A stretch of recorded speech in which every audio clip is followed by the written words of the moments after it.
ഈശ്വമിശിഹായ്ക്ക് സ്തുതിയായിരിക്കട്ടെ. പ്രിയ മാതാപിതാക്കളെ, അനുഗ്രഹത്തിന്റെ പ്രാർത്ഥന ബെനഡിക്റ്റ് പ്രയർ. മക്കളുടെ അനുഗ്രഹത്തിനായി മാതാപിതാക്കൾ മക്കളെ അനുഗ്രഹിച്ച് പ്രാർത്ഥിക്കുന്ന ഈ ശുശ്രൂഷ ഇന്ന് 97-ാം ദിനം രാത്രിയിൽ മക്കൾ ഉറങ്ങുന്നതിന് മുമ്പ് നമുക്ക് അവരെ അനുഗ്രഹിക്കാം. യെശയ്യാ പ്രവാചന പുസ്തകം 45-ാം അധ്യായം 3-ാം വചനം. നിന്നെ പേര് ചൊല്ലി വിളിക്കുന്ന ഇസ്രായേലിന്റെ കർത്താവായ ദൈവം ഞാനാണെന്ന് അറിയുന്നതിനായി അന്ധകാരത്തിലെ നിധികളും രഹസ്യ ധനശേഖരവും ഞാൻ നിനക്കായി തരും. പ്രിയപ്പെട്ട മാതാപിതാക്കളെ, നമ്മുടെ മക്കളുടെ ജീവിതത്തിൽ സമൃദ്ധി നിറയുവാൻ ജോലിയില്ലാതെ വിഷമിക്കുന്ന മക്കളുണ്ട്. ഇന്റർവ്യൂ പാസ്സായി വിസിറ്റിംഗ് വിസ എടുത്ത് പുറത്തേക്ക് പോയിരിക്കുന്ന മക്കളുണ്ട്. അവിടെ വിസ ലഭിക്കാതെ, ജോലി ലഭിക്കാതെ, പഠിക്കാൻ വേണ്ടി പോയി പഠനം കഴിഞ്ഞ് അവിടെ വിസ ലഭിക്കാതെ വലിയ സാമ്പത്തിക ബാധ്യത നാട്ടിലേക്ക് ബാങ്കുമായി ബന്ധപ്പെട്ടൊക്കെ ഉണ്ടായി തിരിച്ചു പോരാൻ, കടക്കിണിയിലായി തിരിച്ചു പോരാൻ നിൽക്കുന്ന മക്കളുണ്ട്. അവരെ ഓർത്ത് വേദനിക്കുന്ന മാതാപിതാക്കളുണ്ട്. നല്ല ജോലി ലഭിച്ചുകൊണ്ട് സാമ്പത്തിക മേഖല ഭദ്രമാകുവാനും ദൈവത്തിൽ ആശ്രയിച്ചുകൊണ്ട് ഇതൊക്കെ നേടുവാൻ വേണ്ടി അവർ ദൈവത്തിൽ ആശ്രയിച്ചുകൊണ്ട് നമ്മുടെ മക്കൾ കർത്താവിന്റെ സന്നിധിയിൽ പൂർണ്ണമായി സമർപ്പിച്ച് അനുഗ്രഹത്തിന് വേണ്ടി തലകുനിച്ച് അവർ നേടിയെടുക്കുവാനും നല്ല ഐശ്വര്യത്തിലേക്ക് കടന്നു വരുവാനും നമുക്ക് അവരെ അനുഗ്രഹിച്ച് പ്രാർത്ഥിക്കാം.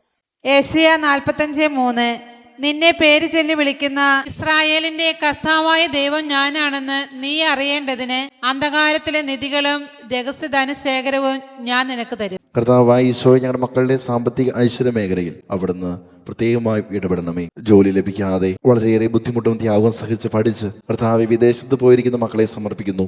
വിസ ലഭിക്കാതെ സങ്കടപ്പെടുന്ന ഞങ്ങളുടെ മക്കളെയും നല്ല ജോലി നൽകി അനുഗ്രഹിക്കണമേ. അവരുടെ സാമ്പത്തിക മേഖല ഐശ്വര്യമാക്കുകയും കർത്താവെ അവിടുത്തെ അനുഗ്രഹം തിരിച്ചറിഞ്ഞുകൊണ്ട് അവിടുത്തെ മഹത്വപ്പെടുത്തുവാനും മറ്റുള്ളവർക്ക് സഹായമേകുവാനും ഞങ്ങളുടെ മക്കളെ സഹായിക്കണമേ. ആമീൻ. യേശുവേ നന്ദി. Hallelujah, hallelujah, hallelujah. പ്രിയ മാതാപിതാക്കളെ, ഈ സമയം നമ്മുടെ മക്കളെ ഈശോയുടെ കരങ്ങളിലേക്ക് സമർപ്പിച്ച് അനുഗ്രഹിച്ച് പ്രാർത്ഥിക്കാം. മക്കൾ അടുത്തുണ്ടെങ്കിൽ അവരുടെ ശിരസിൽ കൈവച്ചും അതിന് സാധിക്കാത്ത പക്ഷം അവരെ മനസ്സിലോർത്ത് അവരുടെ പേര് പറഞ്ഞ് നമുക്ക് പ്രാർത്ഥിക്കാം.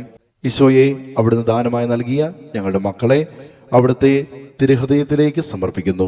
പിതാവിൻ്റെയും പുത്രൻ്റെയും പരിശുദ്ധാത്മാവിൻ്റെയും നാമത്തിൽ അപ്പനായ അമ്മയായ ഞാൻ എൻ്റെ മകനെ, എൻ്റെ മകളെ അനുഗ്രഹിക്കുന്നു. കർത്താവെ, എല്ലാ തരത്തിലുള്ള പാപത്തിൽ നിന്നും ഞങ്ങളെയും ഞങ്ങളുടെ മക്കളെയും കാത്തു സൂക്ഷിക്കണമേ. കർത്താവെ, ഞങ്ങളുടെ മക്കളുടെ ബുദ്ധിയെ അങ്ങ് പ്രകാശിപ്പിക്കണമേ. അങ്ങയിൽ നിന്ന് അകലുമ്പോൾ അവർക്കുണ്ടാകുന്ന നഷ്ടത്തെ അവർക്ക് ബോധ്യപ്പെടുത്തി തരണമേ. സർവോപരി അങ്ങയെ സ്നേഹിക്കുന്നതിന് ഞങ്ങളുടെ മക്കൾക്ക് കൃപ ചെയ്യണമേ. ഓ ഈശോനാഥ, ഞങ്ങളുടെ മക്കളുടെ ഹൃദയം അങ്ങയോടുള്ള സ്നേഹവും ഭയവും കൊണ്ട് നിറയുന്നതിനായി അങ്ങ് ആരാണെന്നും ഞങ്ങളുടെ മക്കൾക്ക് അങ്ങ് എന്താണെന്നും മനസ്സിലാക്കി തരുവാൻ കൃപ ചെയ്യണമേ. താവേ, ഞങ്ങളുടെ മക്കളുടെ ജീവിതത്തിലെ എല്ലാ കഷ്ടതകളെയും അങ്ങയുടെ നിസ്സീമമായ പരിപാലനയ്ക്ക് സമർപ്പിക്കുന്നു. കാനുവാനായ ഈശോയെ, ഞങ്ങളുടെ മക്കൾക്ക് എല്ലാ അസ്വസ്ഥതകളെയും സഹിക്കുവാനും നേരിടുവാനുള്ള കൃപ അവിടുന്ന് നൽകണമേ.